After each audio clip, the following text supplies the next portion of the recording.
Hello, everyone. As a reminder, please make sure that you are looking at and completing all of these notes and uploading as a single clear file before the deadline.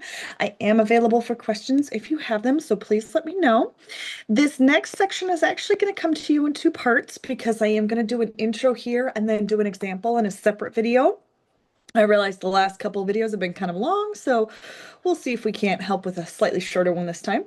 This one's all about making a personal budget. It is not going to be optional today. So let's take a look at what we will be doing when we're making a budget for that, and often what people mean when we're like, ooh, we didn't budget for that, or you doesn't fit in the budget.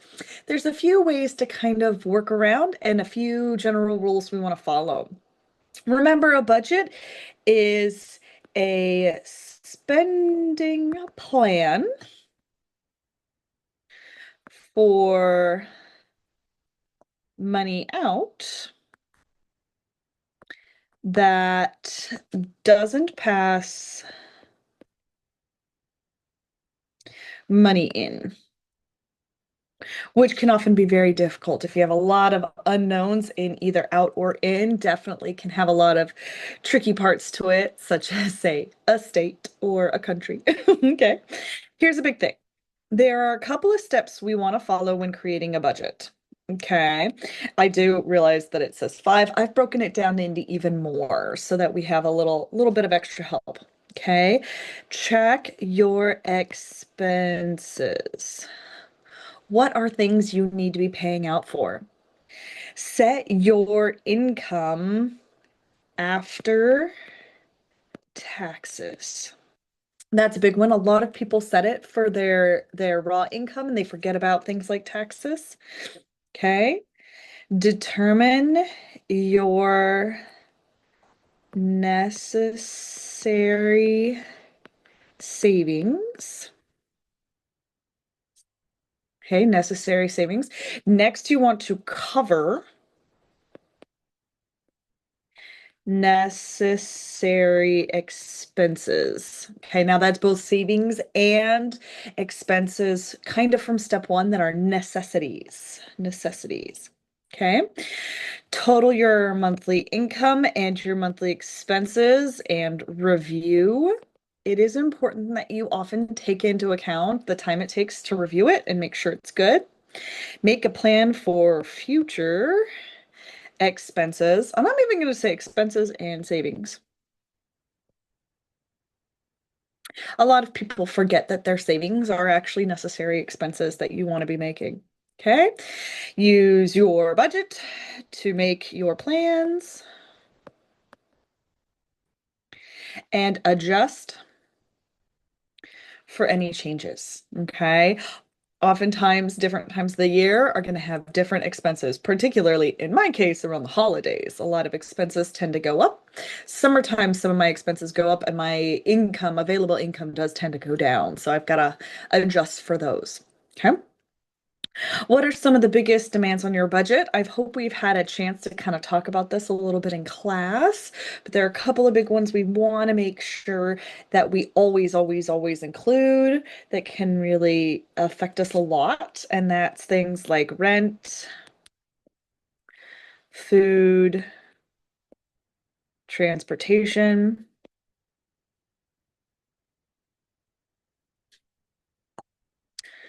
phone, and data. Recently, this has entered into necessary expenses because you need that often to do your job, right? You need someplace to live, you need to be able to eat, you need to be able to get to work, but you also need to be able to contact and do your work via your phone, which is kind of new, kind of crazy, okay? Oftentimes, other big ones that tend to come in are things like insurance and any sort of debt, particularly in the forms of credit card debt.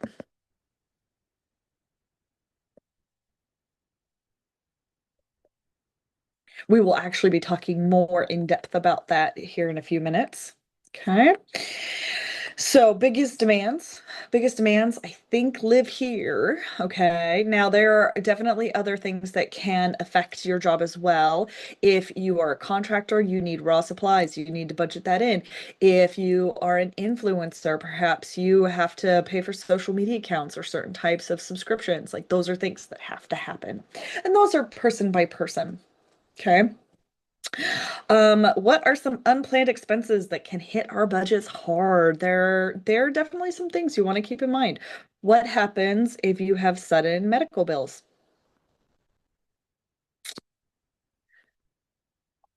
I hate those. They just pop up all of a sudden. You get really sick. You got to go to the hospital. There's bills, okay? Some medical bills can really throw people in a tizzy. The other big one that tends to be really crazy is sudden car repairs.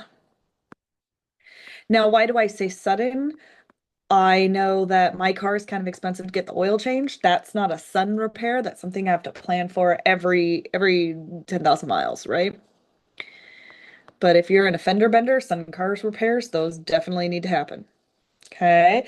Medical bills, car repairs, um, are the two big ones that tend to come to mind. But again, sudden moves.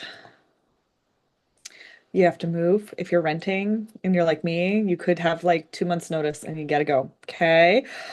Sudden job changes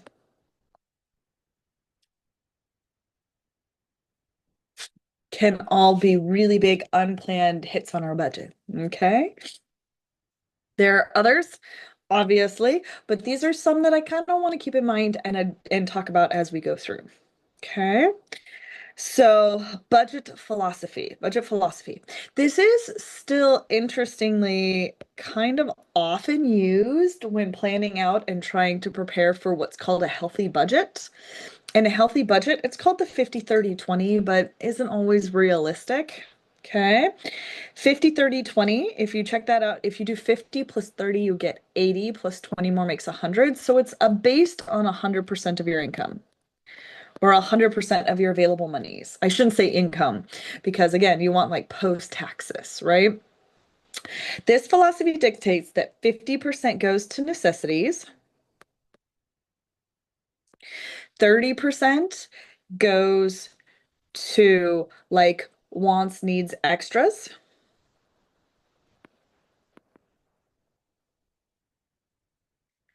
and 20% go to savings. Okay. Yes, savings, as in retirement savings, emergency savings, all that sort of business. I want a quick note, emergency savings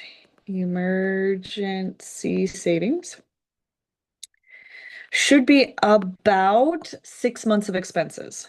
6 months expenses. So if all of a sudden you could not go to work, your job is out just abruptly, can you go for 6 months? That's rent, food, transportation, phone, your basics for 6 months. Okay. That should be your emergency fund, emergency savings. That's how you kind of expect the unexpected. Okay. Now, I do go through this example on the part two. So, video part two, be sure to check that out. I do want to scroll down a little bit though. I want to talk about credit cards and credit situation. So this is all the way down to page 28, I believe, in your notes. You can double check me on that. Might be off by one or two. It will also be covered again in that loans video, but I wanted you to start thinking about credit scores specifically. Okay. This section is about loans, and I will be answering that question in the loans video. Okay. Some of the vocabulary we need for loans and amortization, okay? Principal, fixed rate interest, variable rate interest, term loan amortization, revolving credit, credit score. Here's where I want to talk. Okay. I did include this QR code so that you can watch a separate video of people talking about credit scores, but I wanted to dive into credit scores just for a few minutes. Now, I have a crazy story about credit. Credit is hard to maintain and get, but can actually influence some very interesting parts of your life you want to be careful about. One of the worst things over having bad credit is actually having no credit, which my parents found out when they were younger. It was much easier to not have a credit card right away. And they actually had to go to a store and like ask to buy a washer and dryer in cash and then finance the fridge. That financing, anytime you finance something or lay away something or pay over time something, that is going to build credit history. Okay. Credit score is how good of a risk you are.